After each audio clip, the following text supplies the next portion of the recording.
Welcome, ladies and gentlemen, and a very big appreciation for your great support to our work in this channel.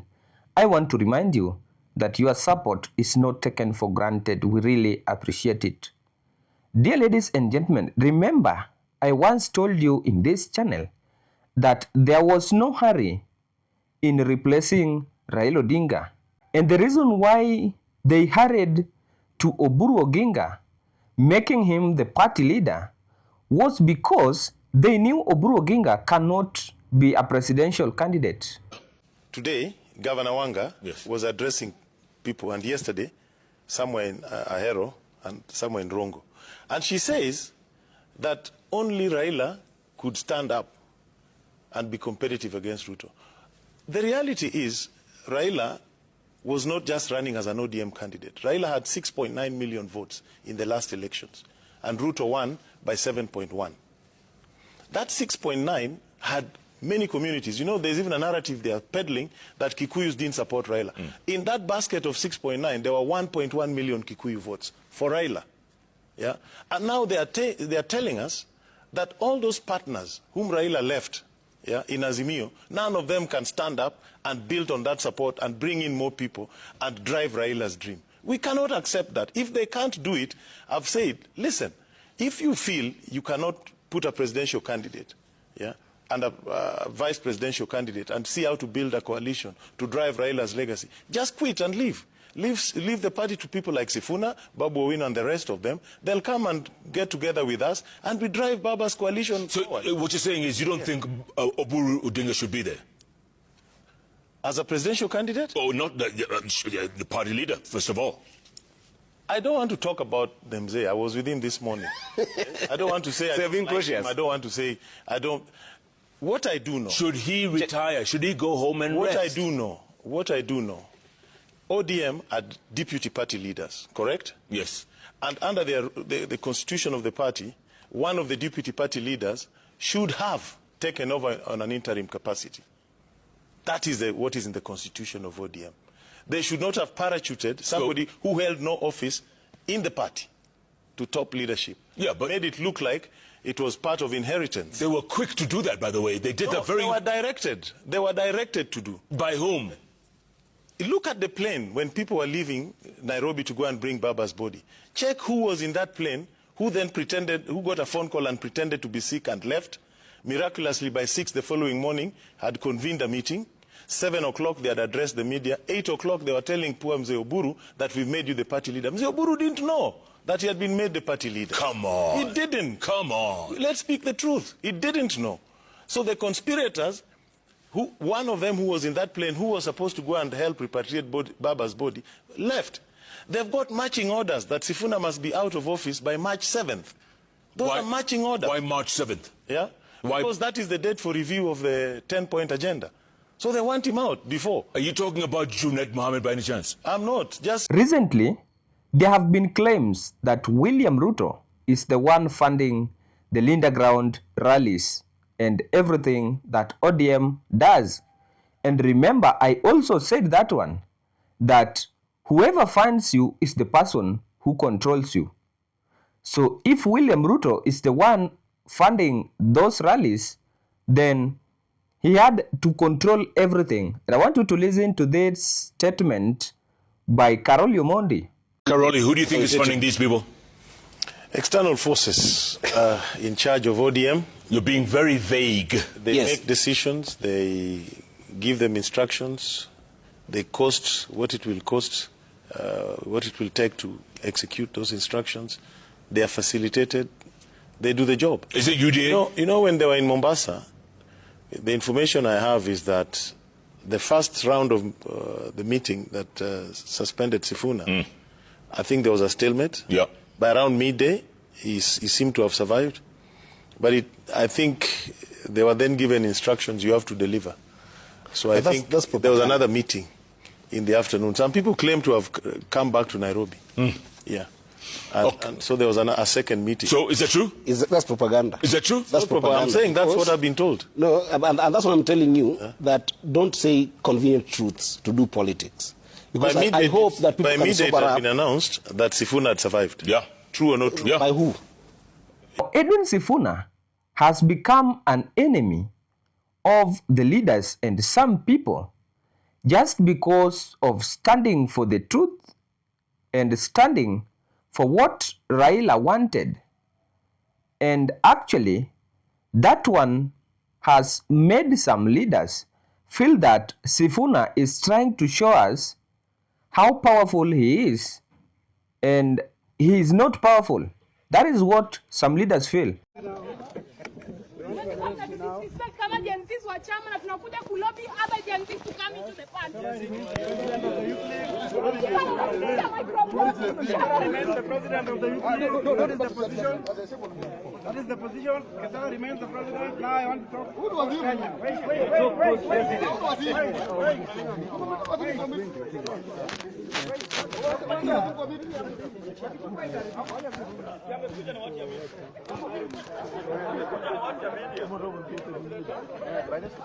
And you know, I wondered, I used to follow some TikTok bloggers whom during that grade 10 transition, they were crying that they need help because they couldn't afford to pay the funds that were required for that grade 10 transition. And now yesterday, I went to look for what they've done or what they've posted on their TikTok accounts. I wanted to see the same blogger who was crying about grade 10 transitioning, the person who could not pay the fees of just a grade 10 kid, is now fully backing William Ruto. How William Ruto is an angel, he is the Messiah. He carries development. And you know, I wondered, how desperate are these people? They have failed to visualize the future. Now they are visualizing the time they are speaking. Not that kid whom school fees was a challenge to pay for that kid to get into grade 10. But now he's praising William Ruto. And know this fact of denial is what will kill most of our people. They're just jealous for no reason. If the Gen Zs support Sifuna, it is not because Sifuna have paid them. It is because they have realized that this Sifuna is the person who has stood with us for that long time. This Sifuna is the person who can address our issues. This Sifuna is the person who can consider us as human beings. That is why they are following Sifuna and Babu Owino. It is not because now Sifuna has paid them. So how rich is Sifuna? Although I heard some claims that Uhuru, the former president Uhuru Kenyatta, is the one funding Edwin Sifuna. So how rich is he to fund all those people that you saw in Kitengela? Do you want to tell me even the people who are going to be in Kakamega are going to be funded? And actually, if there is something to watch, is that Linda Mwananchi rally in Kakamega this Saturday. Expect more dramas, because I saw the deputy governor of Kakamega, Ayub Savula, charging some people of Kakamega ahead of that Linda Mwananchi tour.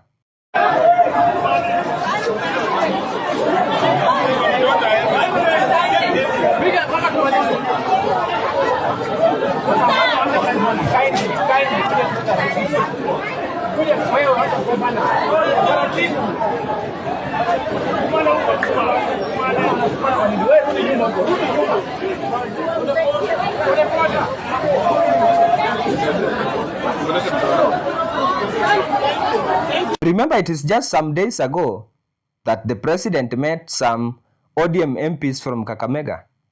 He claimed they met because of some developments. Yet, truly, it is known what they went to discuss there was how they can disrupt that Linda Mwananchi event. And you know, that unexpected rise of Edwin Sifuna is placing Ruto at a very critical condition. Yes, if Ruto gets to see the crowds in those rallies, he cannot be well with it, because as at this time, the only options remaining for William Ruto is one, is either he bribes the people to vote for him, or two, is either he rigs the elections. And now he doesn't want the leader who can give the people perception that he has the numbers. And that is why he will keep on tear-gassing Rigathi Gachagua and Edwin Sifuna's rallies. Because if he gets to see those numbers and what he's planning to do in 2027, then it is very clear that people will reject whatever he will do in 2027. So because he doesn't want the people to have that perception that he is the person who doesn't have the numbers, then he better tear-gasses you in your rallies so that you end your rallies prematurely. Sasa mheshimiwa, kuhusu mambo ya ODM na vile wanavurugana, unaonaje maneno? ODM iko mahali pazuri ama inaelekea kusambaratika kabisa? Asante sana. Naitwa Bradley. Nataka kusema hivi without fear of contradiction. Kwa ODM haiendi kusambaratika. Wale malls wako ODM ambao wanaongozwa na Oburu Odiga ndio tunawafukuza na chama itabaki strong.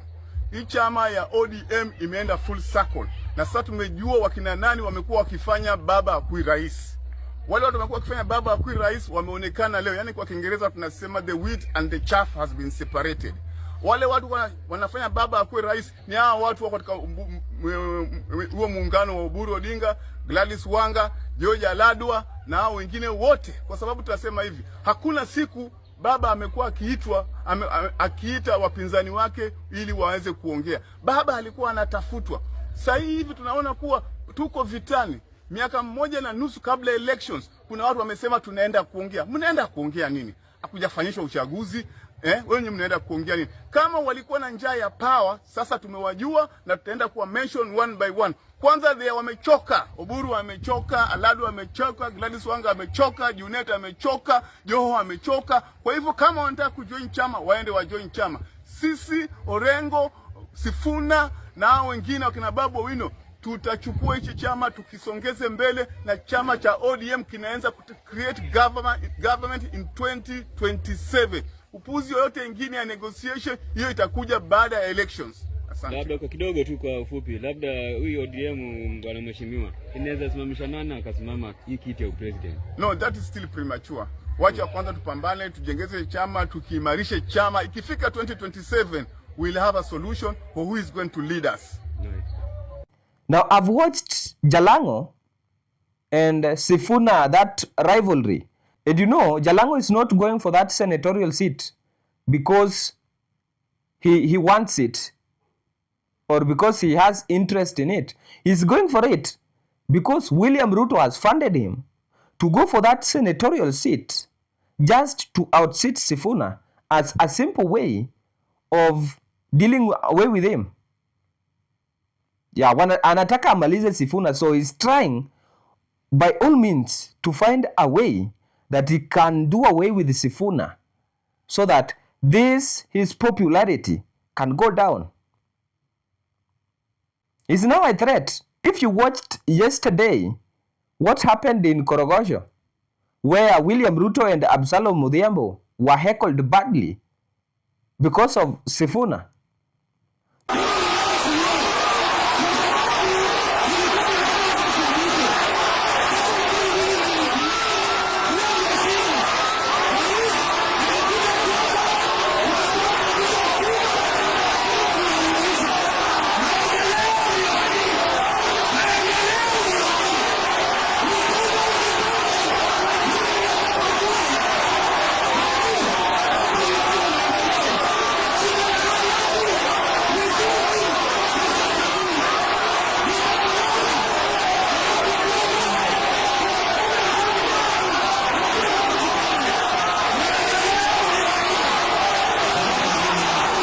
Those youths are not fools.